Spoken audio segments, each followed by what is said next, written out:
तो एक्चुअल में ये एरिया फाइंड आउट करना ही है, ठीक है। लेकिन एरिया फाइंड आउट करने वाले जो क्वेश्चंस थे उसमें हम क्वेश्चन किस तरह से कर रहे थे भाई, हमने कहा कि 30 से 40 के बीच में वो मार्क्स आएंगे, उसकी प्रोबेबिलिटी बताओ, ठीक है। उसका कितने लोगों के नंबर 30 से 40 के बीच में आएंगे, लगभग इस तरह के क्वेश्चन हम कर रहे थे। फिटिंग का मतलब है कि पूरा डिस्ट्रीब्यूशन बना दो भाई, 0 से 10, 10 से 20, 20 से 30 एंड सो ऑन। इसकी सारी आप थ्योरेटिकल फ्रीक्वेंसीज कैसे निकालेंगे, तो ऑब्वियसली एरिया निकालने वाला क्वेश्चन है उसकी तरह से ही काम होगा, ठीक है। बट क्वेश्चन आता किस तरह का है, उसको कैसे सोल्व करना चाहिए, वो हम यहाँ समझने जा रहे हैं। तो लेते हैं कि इलस्ट्रेशन, ठीक है, कि इसमें है फाइंड द नॉर्मल कर्व, ठीक है।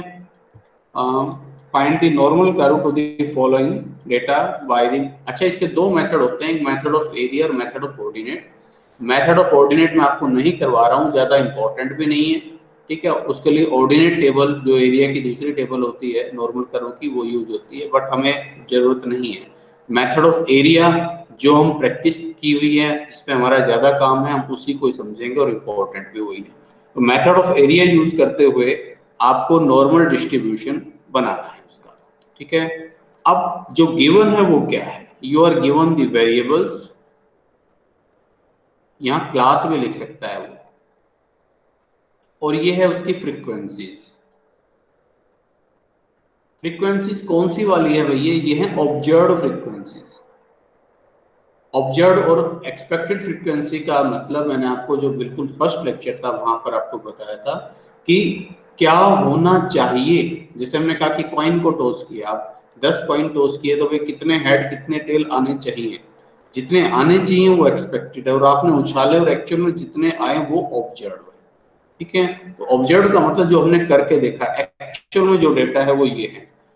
वेरिएबल्स हैं 0 से 10 और इसकी फ्रीक्वेंसी है 3। देन है 10 to 20, फ्रीक्वेंसी है इसकी 5।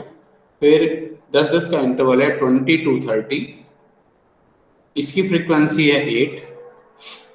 30 से 40, इसकी फ्रीक्वेंसी है 3। और 40 से 50, 40 से 50 ये फ्रीक्वेंसी है 1। और आपसे कहा कि भाई ये तो फ्रीक्वेंसी वो है जो एक्चुअल में है भैया। अब ये नॉर्मल डिस्ट्रीब्यूशन के हिसाब से एक्सपेक्टेड फ्रीक्वेंसी क्या होगी, एक्सपेक्टेड फ्रीक्वेंसीज वो आपको निकालनी है। अब आपको पता है कि नॉर्मल डिस्ट्रीब्यूशन के लिए तो सबसे पहली जो जरूरत है वो दो चीजों की है, जो इसके दो मेन पैरामीटर हैं, एक मीन और दूसरा स्टैंडर्ड डेविएशन, ठीक है। अब मीन और स्टैंडर्ड डेविएशन हमें गिवन नहीं है, तो पहला काम तो भाई हमें ये करना पड़ेगा कि ये क्वेश्चन अपना इस तरह का हो गया कि यहां से हम इसका पहले मीन और स्टैंडर्ड डेविएशन निकालें। ये क्लास हमने लिखी। अब मीन स्टैंडर्ड डेविएशन का जो हमने स्टैटिस्टिक्स के जो शुरू के 2-3 लेक्चर हैं वो इसी काम के लिए डिवोट किए थे कि मीन स्टैंडर्ड डेविएशन वगैरह किस तरह से निकलता है। तो क्लास मैंने लिखी है 0 से स्टार्ट है, हाँ जी, 0 से 10, 0 to 10, 10 to 20, 20 से 30 और ये है लास्ट 50 तक, 30 से 40 और 40 से 50, ठीक है। क्या किया करते थे मीन स्टैंडर्ड डेविएशन निकालने के लिए, ध्यान अगर आपको हो तो हम मिड वैल्यू निकालते थे, मिड वैल्यू, और इसको एक्स से डिनोट कर देते थे। तो इन दोनों की मिड वैल्यू हो गई 5, यहाँ से मिड वैल्यू हो गई 15, फिर 25, इसके बाद 35 और यहाँ से 45, ये एक्स हो गया। ये फिर हमें एफ गिवन है 3, 5, 8, 3 और 1। इसका अगर मैं टोटल करूं तो वो कहलाएगा एन, फ्रीक्वेंसी का टोटल, ठीक है। सिग्मा ऑफ एफ या एन कह लीजिए, कितना है भाई 3 + 1 4, ठीक है। 4 और 8, जो कैपिटल एन जो हम यूज करते हैं वो एक्चुअल में ये होता है जो नॉर्मल डिस्ट्रीब्यूशन, ठीक है। 5 और 3 8 और 8 16 और 3 19 और 1 20, ये अपना कैपिटल एन आ गया। अब मीन चाहिए, स्टैंडर्ड डेविएशन। मीन सिंपली ऐसी भी हो सकता है कि आप एफ एक्स कर दो ठीक है, एक्चुअल वैल्यू ले लो। बाकी वैसे जो है यहाँ तो चलो इजीली हो जाएगा, लेकिन अगर ये बड़ी फिगर्स होगी तो आपको शॉर्टकट मेथड जो है वो भी लेना आना चाहिए। ठीक है, तो मैं डेविएशन वाले मेथड को यहाँ फॉलो कर रहा हूँ।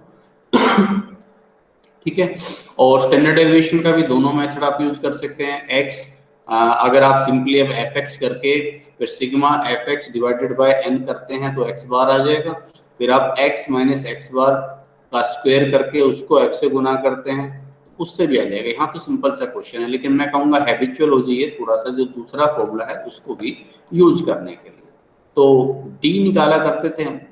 डी क्या होता था, x माइनस ए एज्यूम मीन, इनमें से कोई एक एज्यूम मीन ले लिया, जैसे कि आपने ये 25 को अपना एज्यूम मीन ले लिया, तो 25 से डेविएशन ले रहे हैं, 5 माइनस 25 यानी कि कितना हो जाएगा भाई 20 माइनस के, ये माइनस के कितना हो गया 10, ये 0, ये 10 और ये 20। अब ये सारे के सारे 10 से डिविजिबल है, तो we can find out D dash also. तो ये -2 -1 0 1 और ये 2, डी डैश आ गया। ठीक है, अब एफ डी डैश मैंने निकाल दिया।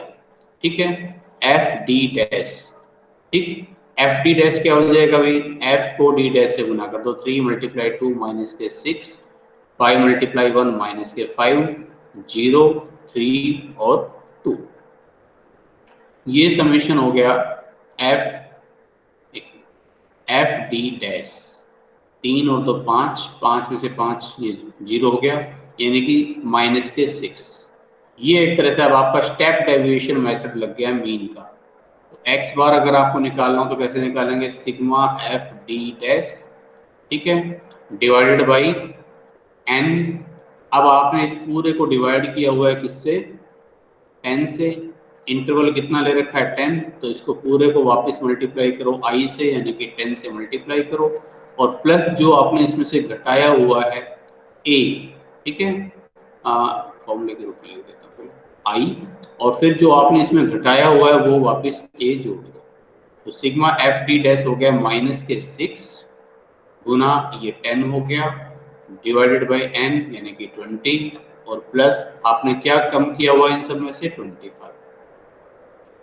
तो ये कितना हो जाएगा 60 को 20 से डिवाइड किया आपने, माइनस के 3 प्लस 20, ये हो जाएगा प्लस के 22, तो इसका जो मीन आता है वो 22 आ गया। अब स्टैंडर्ड डेविएशन कैसे निकालें, एफ डी डैश है आपके पास, स्टैंडर्ड डेविएशन का जब हम डेविएशन लेकर चलते हैं तो फॉर्मूला कैसे निकालते हैं। ठीक है, स्टैंडर्ड डेविएशन सिंपली या तो ये कर लो, sigma of F into X में से X minus X bar, actual mean अगर आप घटाते हो उसका स्क्वायर कर लो डिवाइड बाय एन कर लो। यहाँ तो उससे भी हो जाएगा, इस क्वेश्चन में कोई दिक्कत है नहीं। बाकी कई बार फिगर बड़ी होती है तो छोटे वाला जो शॉर्टकट फॉर्मूला उसकी आदत डालो, तो ये था sigma of F D dash square, ठीक है, divided by N minus sigma of F D dash, ठीक है, डिवाइडेड बाय एन का होल स्क्वायर, ठीक है, और मल्टीप्लाई आई। आई मतलब इंटरवल। जब हम कोरिलेशन और रिग्रेशन, जब हम रिग्रेशन वाला चैप्टर जब हमने शुरू किया था तो आपको बताया था एक कि चेंज इन ओरिजिन और चेंज इन स्केल, कि चेंज इन ओरिजिन क्या होता है, चेंज इन स्केल। जब आप एक कॉमन फिगर जब आप लेस कर रहे हैं इसमें से तो वो चेंज इन ओरिजिन कहलाती है, और अगर एक कॉमन फिगर से डिवाइड कर रहे हो तो या मल्टीप्लाई कर रहे हो तो चेंज इन स्केल। और हमने पढ़ा था कोरिलेशन में इन दोनों से इंडिपेंडेंट है, दोनों को ही आप डिवाइड कर दीजिए सब फिगर को, सब फिगर में से सब एक आइटम घटा दीजिए जोड़ दीजिए, कोई फर्क नहीं पड़ता, ठीक है। और मीन पर दोनों का ही फर्क पड़ता है, इसलिए दोनों ही एडजस्टमेंट जरूरी है। स्टैंडर्ड डेविएशन और रिग्रेशन कोएफिशिएंट में हमने पढ़ा था कि कुछ हमने कॉमन जो घटाया है उसका तो फर्क नहीं पड़ेगा, लेकिन अगर डिवाइड किया तो उसका फर्क पड़ेगा। तो ये चेंज इन ओरिजिन से तो इंडिपेंडेंट है, लेकिन चेंज इन स्केल से इंडिपेंडेंट नहीं है, इसलिए जब हमने इसको आई से मतलब डिवाइड किया हुआ था तो हमको आई से वापस इसको मल्टीप्लाई भी करना पड़ा। तो एफ डी डैश तक हम आ गए, हमें चाहिए एफ डी डैश स्क्वायर। अब एफ डी डैश स्क्वायर देखकर क्या समझ में आ रहा है? एफ तो सिंगल, डी दो बार, डी डैश दो बार, अब डी डैश एक बार तो यहाँ है, एक बार इस डी डैश को दोबारा से इससे गुना कर दो तो ये डी डैश स्क्वायर हो जाएगा। तो देखो -6 गुना 2 अगर आप करेंगे तो 12, 5, 0, 3 और 4, ये हो गया sigma of F D dash square. 4 और 3 7, 7 और 5 12, 12 और 12 24, 24 आ गया। चलिए तो स्टैंडर्ड डेविएशन निकाल देते हैं इसका। ये आ गई वैल्यू 24 डिवाइड बाय एन कितना है 20 minus sigma of F D dash, ये एफ डी डैश का भी टोटल करना है, ये है एफ डी डैश माइनस के 6, एफ डी डैश माइनस के 6 डिवाइड बाय 20 और इसका होल स्क्वायर, और गुना करना है किससे 10 से। चलिए करते हैं इसको।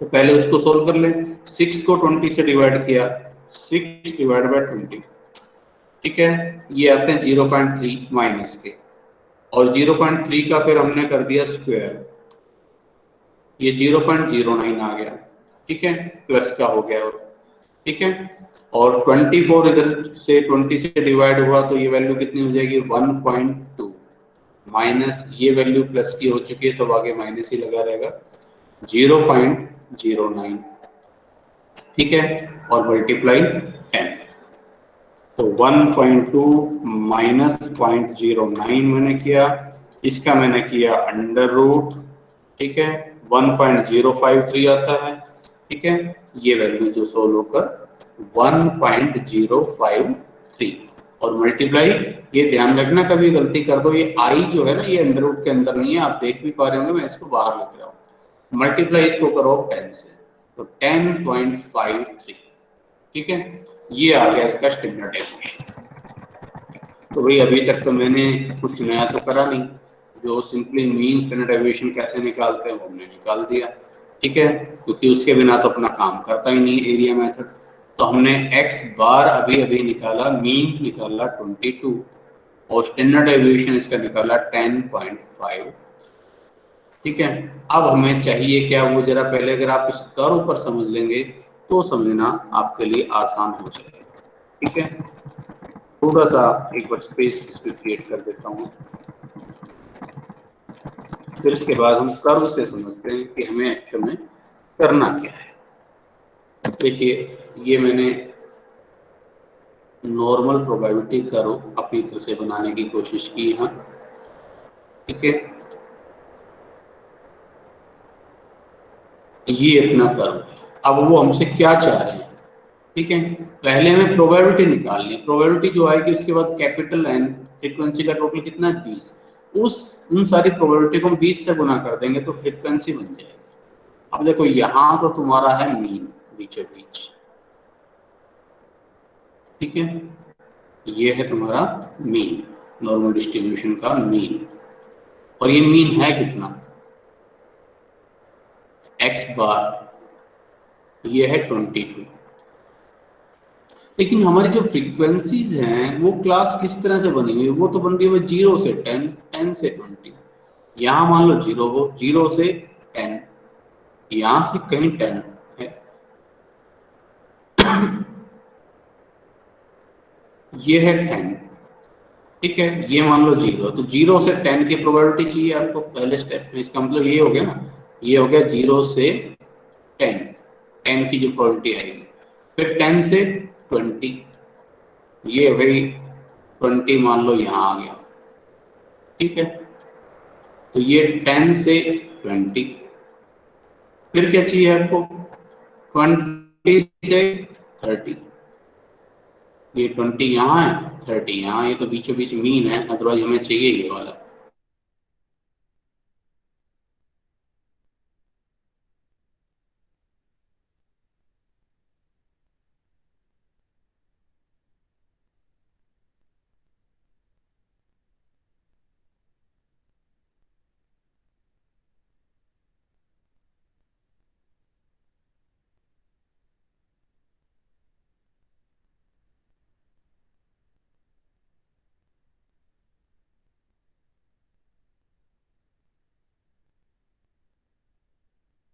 निकालो 0 से 10 का एरिया में कैसे निकालो, पहले थोड़ा समझ लो, उसके बाद फिर और भी आपको बताएंगे 0 से 10 का कैसे निकालें। अब देखो 0 से 10 का निकालने के लिए हमें क्या चाहिए होता है, हम z निकालते हैं, z की वैल्यू फाइंड आउट करते हैं, ठीक है, और z से कॉरस्पॉन्डिंग एरिया हम लोग देखते हैं, ठीक है। अब प्रॉब्लम क्या आती है, प्रॉब्लम ये है कि हम भाई एरिया निकाल सकते हैं कौन सा, x और x बार के बीच वाला एरिया। टेबल जो आपको एरिया बताती है वो कौन सा बताती है, x से x बार के बीच वाला, ये एरिया बता देगी, ठीक है। अब सोचो कि इस वाले एरिया को, ये पूरा एरिया यहाँ से मीन से इधर वाला कितना है, मीन से इधर वाला पूरा एरिया कितना है 0.5, तो इस 0.5 में से अगर मैं ये वाला एरिया लेस कर दूंगा तो 10 से कम वाला, 0 से कम, 0 से 10 तक का वो एरिया बच जाएगा, बस वही करना है, उतना ही हमें करना है, ठीक है। तो अब क्या करें, अब हमने ये किया, हमने इनकी लोअर लिमिट लिख दी, क्लास हमने लिखा, ठीक है, क्लास हमने लिखी 0 से 10, 10 से 20, ठीक है। चाहो तो आप अलग अलग निकालो, अलग अलग क्वेश्चन की तरह से कर लो इसको, 20 से 30, जो करना है वो मैं आपको बता चुका हूँ, 30 से 40 और 40 से 50, ठीक है। अब जरा देखो, आप इनकी लोअर लिमिट देखते चलना, लोअर लिमिट, इसकी लोअर लिमिट है भाई 0, ठीक है। नेक्स्ट वाले की लोअर लिमिट क्या आ जाएगी 10, फिर इससे नेक्स्ट की 20, 30, ठीक है, ये 10, 20, सिर्फ लोअर लिमिट अगर मैं लिखता हूं तो, ठीक है, 30, 40, ठीक है, और 50 से मोर वाले का अगर आप चलते हो तो फिर वो 50 हो जाएगी उसके अंदर, ठीक है। चलिए अब यहाँ से हम इन सबकी जेड वैल्यू फाइंड आउट कर लें, ठीक है। एक्स बार आपके पास है, ये लोअर लिमिट की एक तरह से अगर मैं इसको एक्स मान लूं, ठीक है, या आप बल्कि और ज्यादा आसानी से कर सकते हो, मैं कहता हूं कि आप इस पिक्चर को फॉलो करो, ठीक है। पहला आप जेड निकालो, इस तरह से कर लो, बल्कि मैं कहूंगा ये देखिए, आप पहले, आपको चाहिए 0 से 10 का एरिया चाहिए ना, आप पहले इसको छोड़ो, इस तरह से करो आप, ठीक है, x इज इक्वल टू 10, ऐसे करके चलो, ठीक है, ये टेबल बाद में बनाएंगे, for x is equal to 10, अब मुझे दिख रहा है यहाँ से पिक्चराइज हो जाएगा, आपको समझाना मेरे लिए आसान हो जाएगा, मैं इसलिए कर रहा हूँ, होने को तो इधर से हो जाएगा, ठीक है। अब यहाँ से देखो 0 से 10 का एरिया मुझे चाहिए, तो पहले x is equal to 10, z is equal to क्या हो जाएगा 10 माइनस मीन क्या है 22 डिवाइड बाय स्टैंडर्ड डेविएशन कितना था भाई अपना, स्टैंडर्ड डेविएशन भी निकाला था ना 10.53, 10.53, सिंपली जेड वैल्यू निकाल लो पहले सभी की, इस तरह से कैलकुलेटर्स में एक बार यूज कर लेता हूँ, तो 10 माइनस 22 माइनस के 12 आएंगे डिवाइड बाई 10.53, 10.53, ये जेड वैल्यू आती है माइनस के 1.139, ठीक है, यानी कि 2 डिजिट तक ही होती है अपनी टेबल, तो माइनस के 1.13 को बजाय 14 कर लेते हैं, 1.1 का 4 पर हम वैल्यू देख लेंगे, ठीक है।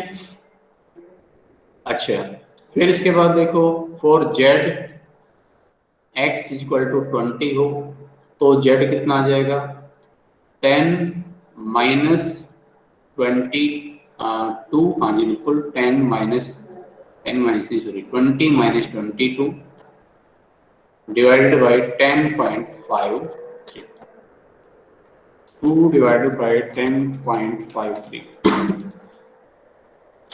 माइनस के 0.1899 है, ठीक है, तो मैं इसको माइनस के 0.19 लिख सकता हूँ, ठीक है। मैं पहले सब जेड वैल्यू निकाल रहा हूँ, ठीक है। अच्छा, फिर इसके बाद अगला x कौन सा आएगा, ये अपना 30 आएगा, ठीक है। अब देखो x इज इक्वल टू 30, तो z इज इक्वल टू क्या हो जाएगा 30 माइनस 22 डिवाइडेड बाई 10.53, ठीक है, 30 माइनस 22 8 आया, डिवाइड बाई 10.53, तो ये वैल्यू आती है भाई 0.7597, 2 डिजिट तक ही है अपने टेबल, तो 0.76 कर देता हूँ इसको प्लस में, यहाँ जेड है प्लस का, और एक जेड और बच गया x इक्वल टू 40 के लिए। देखो जेड कितना हो जाएगा भाई, जेड बचेगा अपना 40 माइनस 22 डिवाइड बाई 10.5,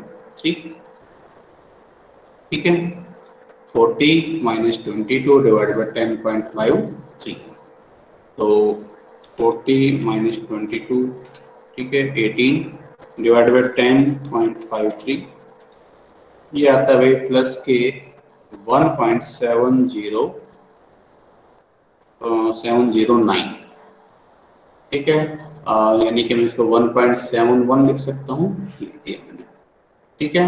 अच्छा, एक आगे हम एक जेड और ले सकते हैं 50 वाला, ठीक है, लेकिन 50 वाला जब हम लेंगे तो आप ये देखिए कि 50 से आगे का आपको अपनी जो टेबल जो दे रखी है ना ऑब्जर्व फ्रीक्वेंसीज, वहां हम देखें 40 से 50 तक ही खत्म है, 50 से आगे का है नहीं, कोई फायदा है नहीं, ठीक है, इसी को लिखते हैं। अब यहाँ एक बार मैं एरिया लिख देता हूँ इनका, एरिया टेबल से पहले इन सबका एरिया निकाल लेते हैं, उसके बाद हम और आप मिलकर करते हैं इसको कैसे करना है। तो पहले मुझे एरिया देखना है 1.1 का 4, ठीक है, ये जो वैल्यूज है इनका एरिया देख रहा हूँ, 1.1 का 4 पर बताना भी कितना, 1.1 का और ये 4 पर देखिए,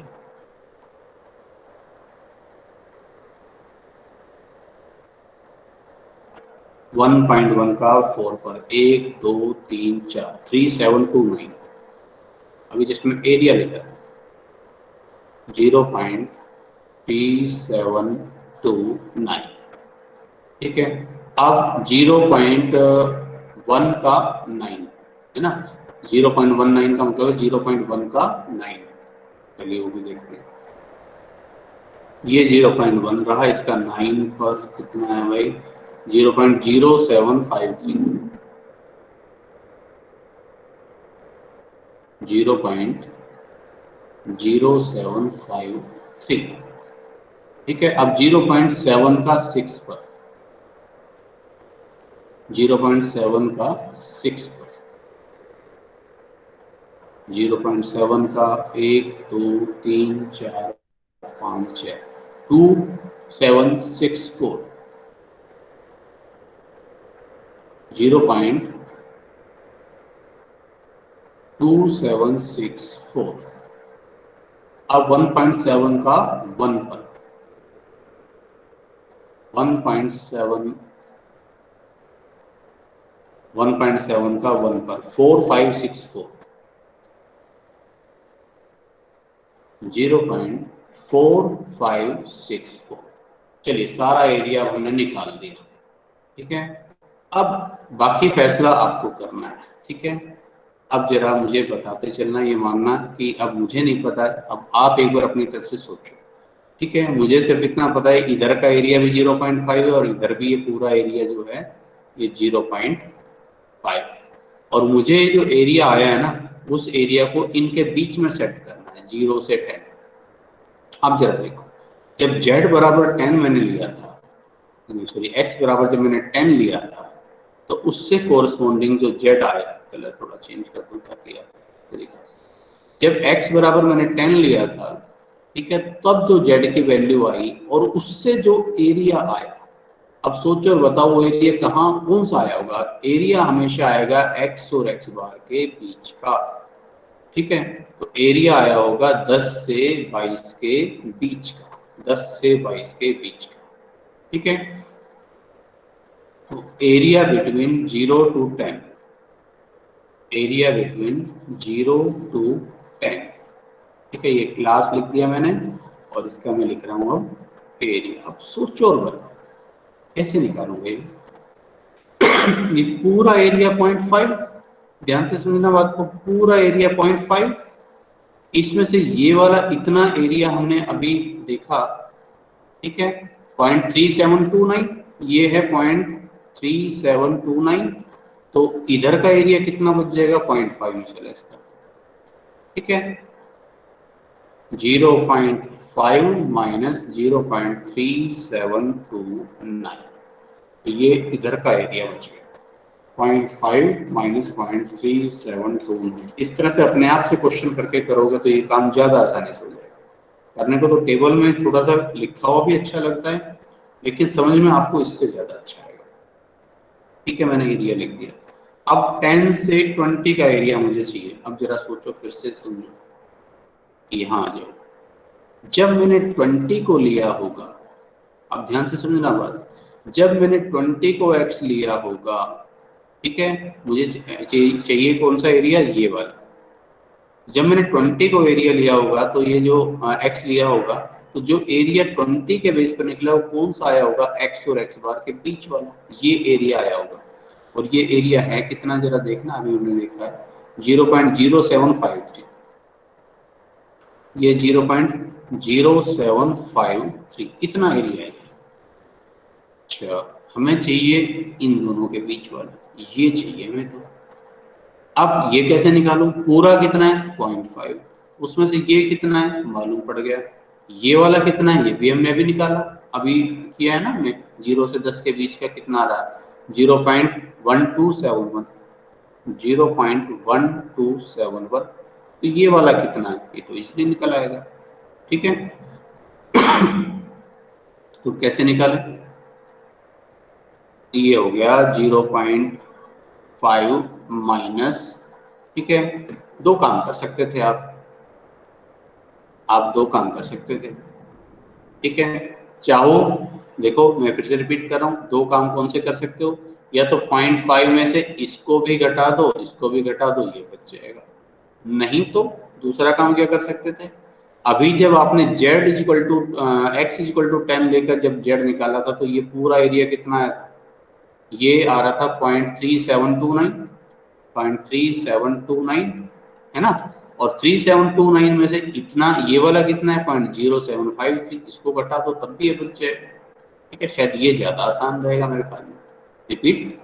रिपीट करता हूँ, देखो जब हमने x इक्वल टू 10 लिया तो जो z आया उससे हमने एरिया देखा, तो एरिया x और x बार के बीच का ये आया होगा ना, और ये कितना है 0.3729, इसमें से ये वाला एरिया मुझे पता है ही कितना है, तो इसको मैं लेस कर देता हूँ, तो ये वाला बच जाएगा, तो ये बच जाएगा, इसको छोड़ दो, इसको 0.3729 और माइनस 10, 20 और 22 के बीच का एरिया 0.0753, 0.0753 आना सेम है, कैसे भी कर लो 0.753।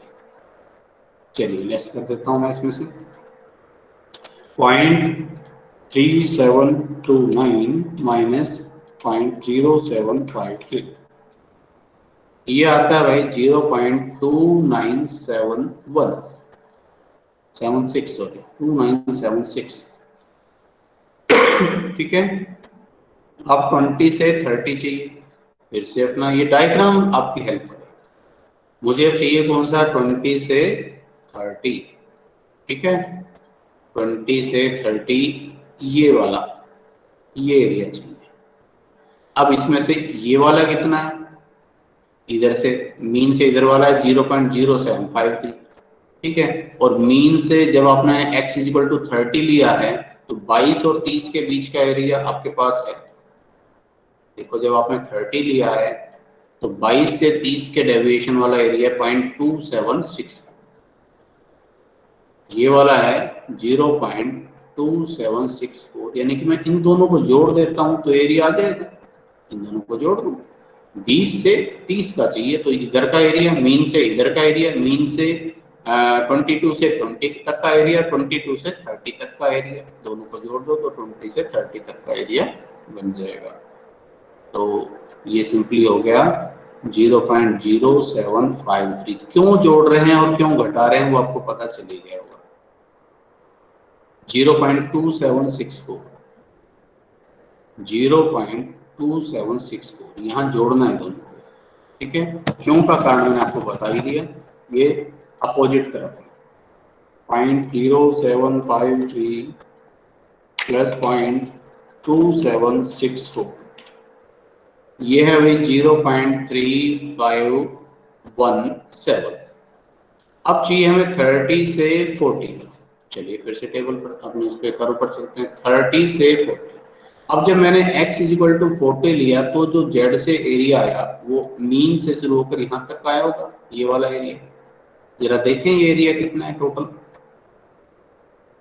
x इक्वल टू 40 पर एरिया आता है x और x बार के बीच का 0.4564। लो जी ये पूरा एरिया आ रहा है 0.4564। अच्छा मुझे तो चाहिए इन दोनों के बीच का, ये वाला चाहिए मुझे चाहिए 30 से 40 का। तो पूरा एरिया यहाँ से यहाँ तक का है 0.4564। इसमें से ये वाला है 0.2764। इसमें से इस 2764 को लेस कर देता हूँ तो ये वाला निकल आएगा, वही मैं कर रहा हूँ। 0.4564 माइनस 0.2764,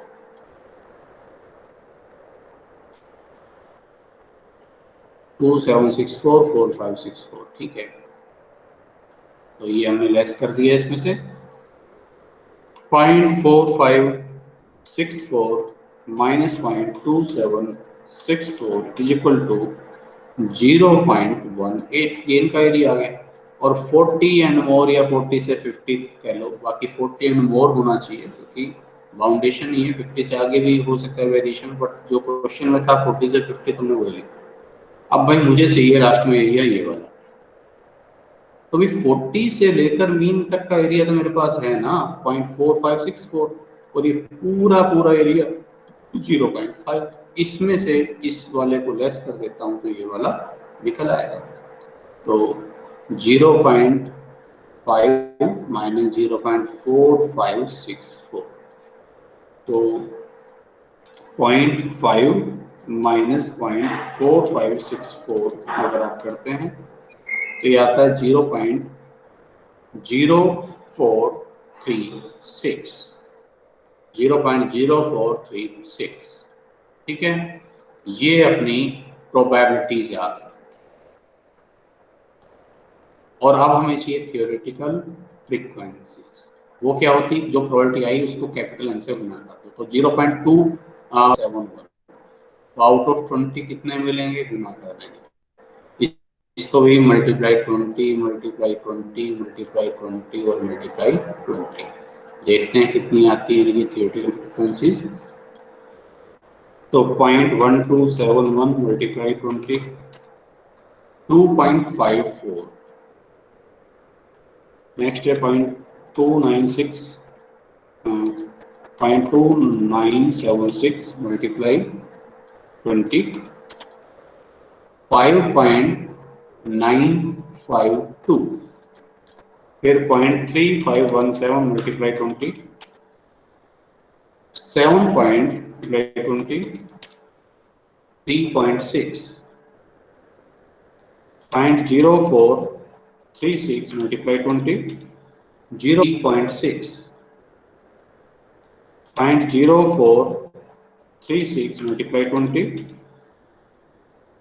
0.872। ये इनके फ्रीक्वेंसीज बन जाए, ठीक है जी। कितनी आ रही है 4817 2.09। एक मिनट,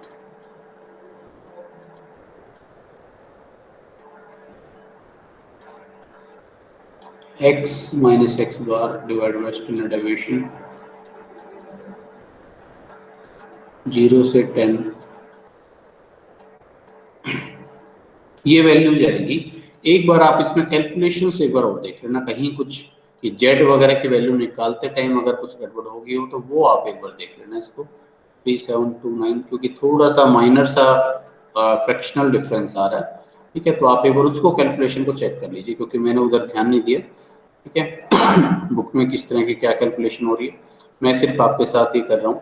तो 2.5, अब आप चाहें तो इस फ्रैक्शनल वैल्यू को अप्रोक्सीमेट में कन्वर्ट कर सकते हैं।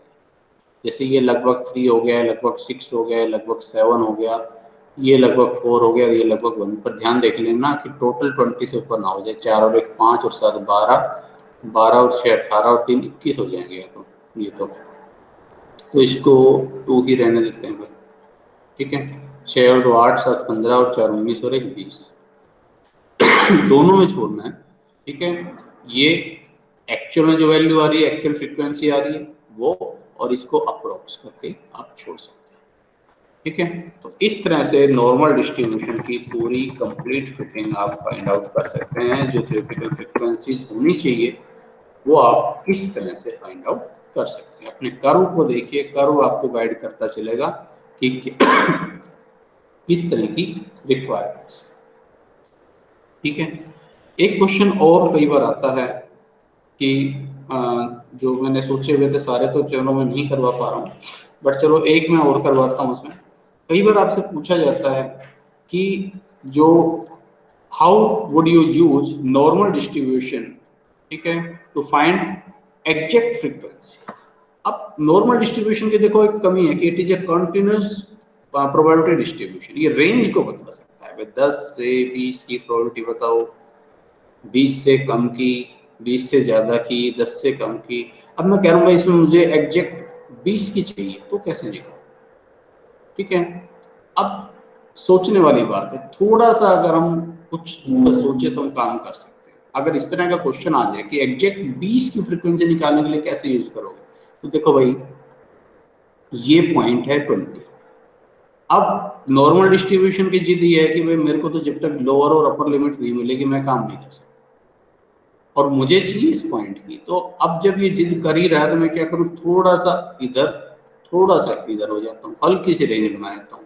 तो एक्यूरेट तो नहीं, लेकिन एक अंदाजा मिल जाएगा। मतलब अब मुझे एक्यूरेट 20 की अगर प्रोबेबिलिटी चाहिए 20 का, तो 20 की अगर नहीं वो निकाल पा रहा तो मैं ऐसा कर सकता हूँ इससे, भाई मैंने कह दिया भाई 19.99 से लेकर 20.01 की बता दो। अब लगभग में वही बात है। इस तरह से आप उसको कन्वर्ट कर लीजिए, 0.5 का करें वेरिएशन, 0.1 का करें, 0.01 का करें, मतलब छोटे से छोटी वैल्यू ले लो, 0.1 का करो, 0.01 का कर दो, ठीक है। तो एग्जैक्ट वैल्यू निकल आएगी। तो ये इसी तरह का क्वेश्चन है, how would you use normal distribution to find approximately the frequency of exact 5 success in 100 trials, ठीक है। प्रोबेबिलिटी ऑफ सक्सेस है 0.1। अब P गिवन है, P is 0.1 out of 100 trials, तो N है 100, ठीक है। तो अब यहां से आप देखिए, पहले तो आपको मीन चाहिएगा, मीन के बिना नॉर्मल डिस्ट्रीब्यूशन काम नहीं करता। और इसका मीन भी मैंने आपको बताया था बाइनोमियल। ये एक तरह से देखा जाए तो जो बाइनोमियल डिस्ट्रीब्यूशन है उसी का एक्सपेंशन फॉर्म, सारी प्रॉपर्टी उसी से मिलती है। बस बाइनोमियल डिस्ट्रीब्यूशन वहां लागू होता है जब नंबर ऑफ ट्रायल्स जहाँ छोटे होते हैं, कम होते हैं, और ये बड़े हैं। बाइनोमियल डिस्ट्रीब्यूशन एग्जैक्ट फ्रीक्वेंसी के लिए यूज होता है, जो मतलब जहाँ आर एक होल नंबर हो, डिस्क्रीट डिस्ट्रीब्यूशन हो, और ये यूज होता है कंटिन्यूस के लिए। बस ये फर्क है। तो एनपी हो जाएगा 100 मल्टीप्लाई 0.1 यानी कि 10। स्टैंडर्ड डेविएशन क्या होता है इसका, under root of N P Q. अब n तो 100 है ही, p है 0.1, और जब p 0.1 है तो q कितना हो जाएगा, 1 माइनस 0.1, 0.9। ये हो जाएगा 0.9, इसका कर दो अंडर रूट, तो ये हो गया 9, और 9 का अंडर रूट 3 हो गया इसमें स्टैंडर्ड डेविएशन। और अब मुझसे पूछे एग्जैक्ट 5 सक्सेस, r चाहिए मुझे 5। देखो नॉर्मल डिस्ट्रीब्यूशन का देखो भाई 5 का निकालना मेरे बस की बात नहीं, रेंज ही बता सकता हूँ। तो हमने कहा चलो भाई रेंज तो छोटी से छोटी रेंज बना के बता दे, वो लगभग हम 5 का ही समझ लें, ठीक है। तो 5 का नहीं पता तो आप ऐसा निकाल लो भाई 5.01, और इधर से 0.1 लेस कर दो, 4.99 से लेकर 5.01 का निकाल, और वो बिल्कुल सही रिजल्ट आपके पास आ जाएगा, ठीक है। ऐसे ये मीन है 10, अब आपको चाहिए 5 की।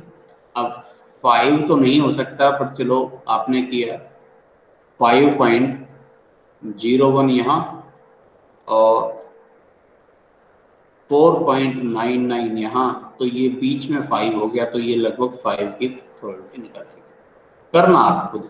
यहाँ दो जेड वैल्यू निकलेगी, जेड पहले x minus X bar divide by standard deviation, तो 4.99 माइनस मीन जो कि है 10 डिवाइडेड बाय 3, और Z2 की निकालना फिर 5.01 माइनस 10 डिवाइडेड बाय 3, ठीक है। और फिर इस पूरे एरिया में से,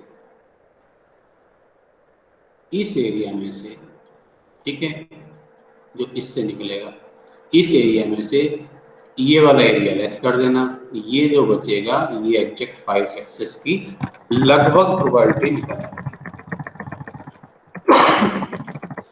एक और इंपॉर्टेंट क्वेश्चन में ले लेता हूं। एक और क्वेश्चन है, among 10,000 random digit, 10,000 random digit, 10,000 digits आपके पास है। In how many case do we expect that the digit 3 appears at most 950 times? Digit 3 appears at most मतलब ज्यादा से ज्यादा, उससे ज्यादा नहीं, एट मोस्ट 950 टाइम्स, ठीक है।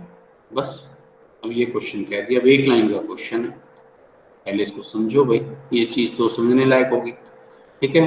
कि अब पूछ क्या लिया, पहले ये तो पता चले कि क्या पूछ लिया। अब ध्यान से समझो, मुझे एक चीज बताओ कि डिजिट होते कितने हैं।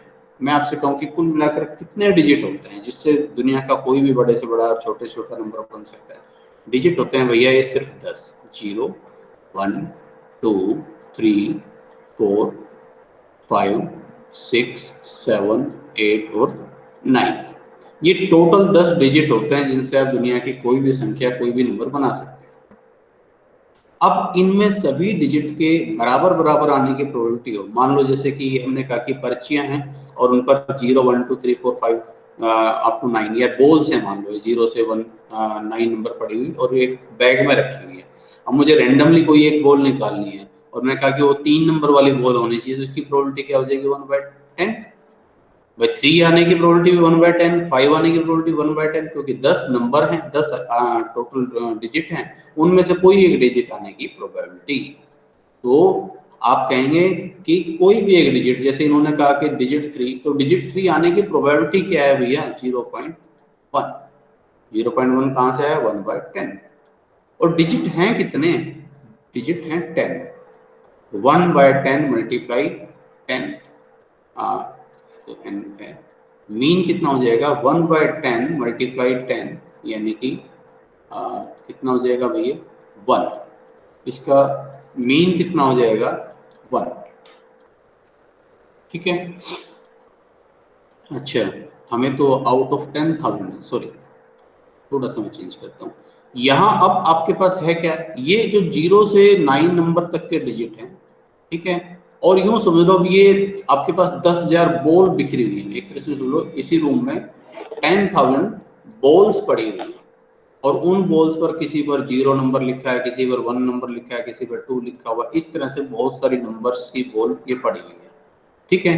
अब आपने क्या किया? ऐसे रैंडमली कुछ बॉल उठा ली, ठीक है। अब वहां पर जो वो जो 10,000 टोटल जो बॉल्स पड़ी हुई है, उसमें जो 3 नंबर वाला जो डिजिट है उसकी बॉल 950 होगी, इससे ज्यादा नहीं होगी। इसकी संभावना क्या है, ये हमसे पूछे।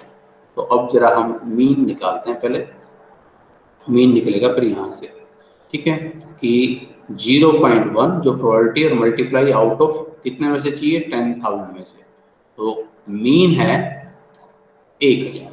क्योंकि देखो ऑन एन एवरेज, इसका मतलब 10,000 जब डिजिट्स आपके पास हैं और हर डिजिट के आने की संभावना बराबर है, यानी कि 1/10, तो हर एक डिजिट 1,000, 1,000, 1,000 होनी चाहिए, ठीक है। लेकिन अगर उनमें कुछ वेरिएशन है, अब ये क्वेश्चन आसानी से समझ में आने लायक हो गया आपके लिए। ये मीन स्टैंडर्ड डेविएशन को निकाल लेते हैं। NPQ, n कितना है? 10,000, p कितना है? 0.1, और क्यू कितना है 0.9, इसका अंडर रूट। तो ये कितना हो जाएगा भाई 900, और 900 का अंडर रूट करेंगे तो 30। लो जी, अब ये क्वेश्चन इतना आसान हो गया। एक्स बार तो है 1000 और डिजिट 3 950, एट मोस्ट 950, 950 से ज्यादा बार नहीं आना चाहिए। इसका मतलब 950 या उससे कम हो सकता है, तो 950 से कम की प्रोबेबिलिटी पूछिए। अब तो आप निकाल ही देंगे इसको। आप निकालेंगे Z x minus X bar divide by standard deviation करके, और एरिया लेंगे तो ये वाला एरिया आ जाएगा। पूरा एरिया 0.5 है, उसमें से इस वाले को लेस कर देना तो ये एरिया निकल, ये उसकी संभावना निकल आएगी। तो बहुत सारे इम्प्लीकेशंस हैं इसमें, अगर आप देखें, अगर आप लगाएंगे तो बड़े इंटरेस्टिंग क्वेश्चंस मिलेंगे। ठीक है, एक लास्ट क्वेश्चन और इसमें, ठीक है, मेरी तरफ से लास्ट, बाकी आप करिए इसको प्रैक्टिस, जितने करेंगे उतने आपको और क्वेश्चन मिलेंगे। एक और है इंपॉर्टेंट सा question, marks of students in certain examination are normally distributed. ठीक है, नॉर्मल जो मार्क्स हैं किसी स्टूडेंट जो एग्जाम में, वो नॉर्मली डिस्ट्रीब्यूटेड रहे। मीन मार्क्स हैं 40% और स्टैंडर्ड डेविएशन है उनका 20%। On the basis 60% students fail, और इसमें हुआ क्या कि 60% बच्चे फेल हैं। फेल मार्क्स पास मार्क्स का मुझे नहीं पता। Results was moderated. ठीक है, अब उन्होंने कहा ये तो बड़ा खराब रिजल्ट आ गया, भाई कुछ थोड़ा सा रिलैक्सेशन दो बच्चों को, ग्रेस मार्क्स दो। ठीक है, तो रिजल्ट को चेंज किया गया और अब 70% स्टूडेंट्स पास हो गए। ठीक है, find the pass marks before and after the moderation. अब हुआ क्या, जैसे मान लो पहले पासिंग मार्क्स, अब मुझे नहीं पता इसमें क्वेश्चन में कितने करेंगे, मान लो पहले हमने कह दिया हो कि पास मार्क्स हुए 55, 55 नंबर हुए तो पास, नहीं तो फेल। फिर बाद में जब देखा कि बहुत सारे फेल हो गए तो हमने रिलैक्सेशन दे दी, हमने कहा कि चलो भाई 53 नंबर वाले जो है पास हो जाए। ठीक है, तो अब 70% पास हो गए। अब ये पहले कितना था, 55 ही था, और अब कितना है, क्या 53 ही था, ये तो मैंने वैसे ही अपने मन से लिखा है। ये नंबर आपको निकालना है, कैसे करें, बड़ा इंटरेस्टिंग सा क्वेश्चन हो गया ये भी। अब देखो जरा समझो इसको, ये एक्स बार है, मीन 40, और पहले क्या हो रहा था, मीन स्टैंडर्ड डेविएशन 20 है। पहले 60% बच्चे फेल हो गए। ठीक है, ये पूरा 100% का एरिया, 60% बच्चे फेल थे। फेल वाले कहाँ से शुरू होंगे, कम नंबर तो इधर से, तो यहाँ से फेल वालों का एरिया शुरू करो। ये सारे फेल हैं, ये यहाँ तक 50% है। अब 60% फेल थे तो ये लगभग यहाँ तक के बच्चे फेल थे। एक्स पता नहीं एक्स है कितना, लेकिन ये पूरा एरिया, ये 60% बच्चे फेल थे, 0.60 पूरा एरिया, यहाँ तक 0.50 है, तो ये एरिया 0.10।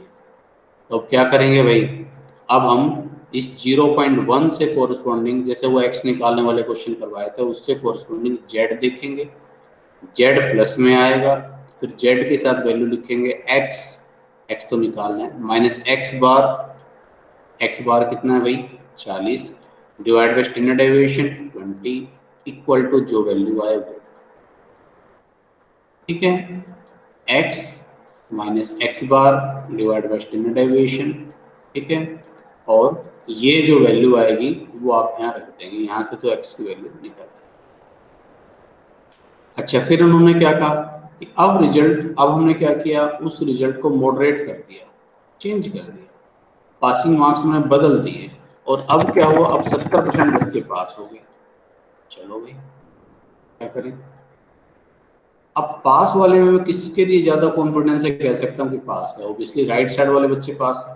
तो यहाँ से शुरू करो, ये सब पास, यहाँ तक 0.5 है और 70% पास है, तो यहाँ से शुरू करके जो गाड़ी यहाँ का रुकेगी, समझ लो ये 0.70 स्टूडेंट्स पास हो गए, सब पास वाले हैं। ठीक है, तो बीच में एरिया 0.20, एक्स बार कितना है 40, स्टैंडर्ड डेविएशन कितना है 20। ठीक है, देखो कितना सिंपल क्वेश्चन है करने में। ठीक है, लेकिन समझना, अब ये x कितना है भैया, ये निकालना है। तो फिर से वही x और x बार के बीच का एरिया 0.2 0.2 से कोरस्पोंडिंग जेड को ढूंढेंगे, कर ही देता हूँ। 0.2 कहाँ मिल रहा है भाई हमें एरिया, 0.2 एरिया से कोरस्पोंडिंग जेड देख लेते हैं, तो मैं कर देता हूँ। पहले था 0.1, देखो 0.1 कहाँ आ रहा है भाई, 0.1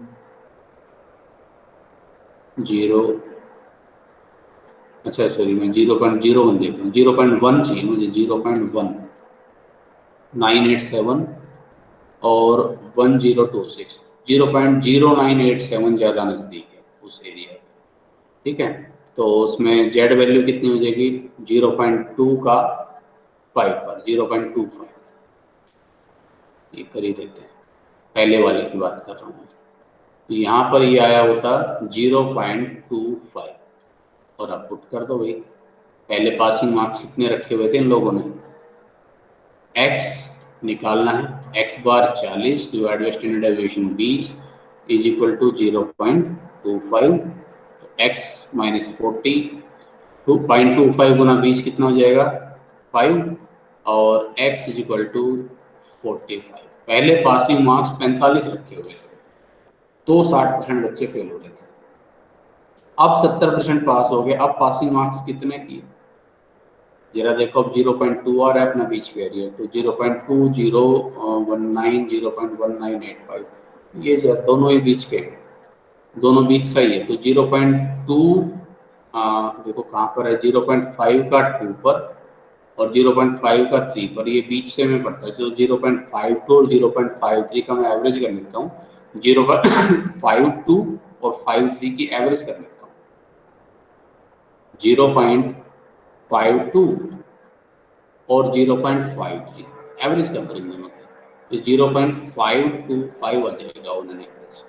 जेड इज इक्वल टू आया भाई माइनस का 0.525, तो x निकालना है, x bar 40 standard deviation 20 is equal to minus के 0.525, x इज इक्वल टू कितना हो जाएगा 0.525 गुना 20, 0.525 गुना 20, तो ये है माइनस के हो जाएंगे 10.5, और ये 40 इधर आकर प्लस का हो जाएगा, x इज इक्वल टू कितना हो जाएगा 29.5, ठीक है। तो अब पासिंग मार्क्स कितने कर दिए हैं, 29.5 मार्क्स कर दिए पासिंग मार्क्स, ठीक है। और इसी क्वेश्चन को एक लाइन और आगे बढ़ाकर आपसे पूछ सकता था कि how much relaxation were given to the students, students को मार्क्स में कितनी % की रिलैक्सेशन दी गई। तो भाई पहले 45 मार्क्स पर पास हो रहे थे, अब 29.5 पर, तो इतनी ग्रेस मार्क्स की रिलैक्सेशन दी गई है। 5 कर दो, 10 में से 5 गए, 14 में से 9 गया 5, और 3 में से 2 गया 1, 15.5 मार्क्स की ग्रेस दी गई है, रिलैक्सेशन दी गई, ठीक है। तो इस तरह से ये नॉर्मल डिस्ट्रीब्यूशन लगभग हर तरह के क्वेश्चंस, हर तरह की प्रॉब्लम्स जो हैं वहाँ पर आपके लिए हेल्पफुल रह सकता है, और मोस्ट इम्पोर्टेंट पार्ट है। तो मेरी तरफ से कंप्लीट होता है, आप प्रैक्टिस करें इसकी, ठीक है। Next time